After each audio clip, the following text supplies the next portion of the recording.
तो ईरान से बड़ी खबर, कुवैत और ईरान ने ड्रोन और मिसाइल से हमला किया है। दरअसल ईरान ने कुवैत, संयुक्त अरब अमीरात और बहरीन पर ड्रोन और मिसाइली हमलों का सिलसिला जारी रखा हुआ है। इस बीच इन हमलों में सीधे तौर पर एनर्जी इंफ्रास्ट्रक्चर को निशाना बनाया गया और कुवैत में ऑयल मिनिस्ट्री की इमारत, पावर प्लांट, पानी के डिसैलिनेशन प्लांट और तेल से जुड़े कई ठिकानों पर हमले का दावा किया गया है।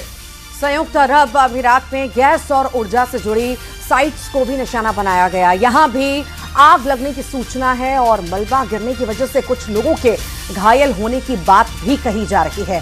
बहरीन में रिफाइनरी और स्टोरेज साइट्स पर हमले का दावा किया गया। वहां आग लगने और बार बार सायरन बजने की खबरें भी आई हैं।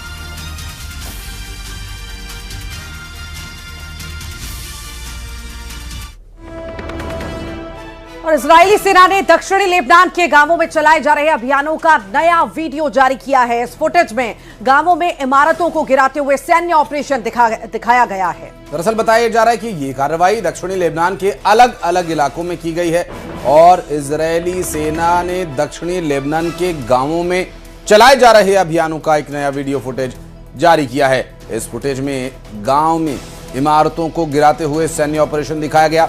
बताया जा रहा है कि ये कार्रवाई दक्षिणी लेबनान में अलग अलग इलाकों में की गई है, जहां से जारी की गई तस्वीरें इस वक्त आपकी स्क्रीन पर हम आपको दिखा रहे हैं। और ये दक्षिणी लेबनान से सामने आई वो तस्वीरें हैं और इन ठिकानों को, इन जगहों को निशाना बनाए जाने के पीछे एक साफ मकसद इजरायल का हिजबुल्लाह के ठिकानों की तरह इन जगहों को चिन्हित किया गया था और ऐसे में उन इमारतों को ध्वस्त किया जा रहा है। उन जगहों को निशाने पर इजरायल के द्वारा लिया गया है जहां हिजबुल्लाह के ठिकाने और लड़ाकों के रुके होने की संभावना है। ये दक्षिणी लेबनान में हमले के पहले ही आईडीएफ ने स्पष्ट कर दिया था कि हिजबुल्लाह जो इस युद्ध में ईरान के साथ है उस पर भी कार्रवाई लगातार जारी रहेगी और इमारतों को गिराते हुए, ध्वस्त करते हुए दक्षिणी लेबनान का वीडियो फुटेज आईडीएफ द्वारा जारी किया गया।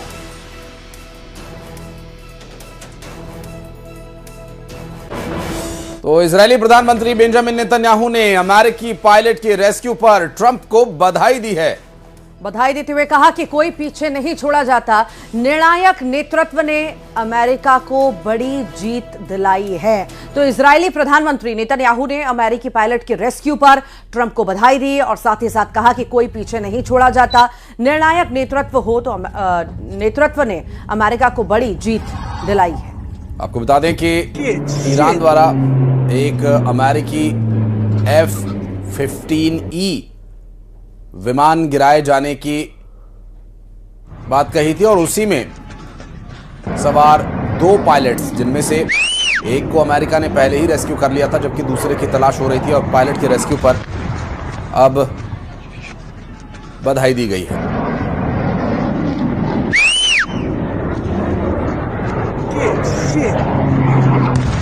Congratulations, President Trump. All Israelis rejoice in the incredible rescue of a brave American pilot by America's dauntless warriors. This proves that when free societies muster their courage and their resolve, they can confront seemingly insurmountable odds and overcome the forces of darkness and terror. This rescue operation reinforces a sacred principle. No one is left behind. This is a shared value demonstrated time and time again in the history of both our countries. और ईरानी सेना ने दावा किया है कि एक अमेरिकी pilot को बचाने के लिए चलाए गए रेस्क्यू ऑपरेशन के दौरान 4 अमेरिकी विमान नष्ट कर दिए गए। दरअसल ईरान के मुताबिक एक अमेरिकी लड़ाकू विमान गिराए जाने के बाद उसका पायलट लापता था। उसे बचाने के लिए अमेरिका ने एक जटिल अभियान चलाया, लेकिन इस दौरान इस्फहान प्रांत में 2 C-130 ट्रांसपोर्ट विमान और 2 ब्लैक हॉक हेलीकॉप्टर तबाह कर दिए गए। ईरान ने इस ऑपरेशन को पूरी तरह से नाकाम बताया और ईरान के सरकारी टीवी IRIB ने एक वीडियो भी जारी किया जिसमें अमेरिकी विमानों के मलबे दिखाने का दावा किया गया।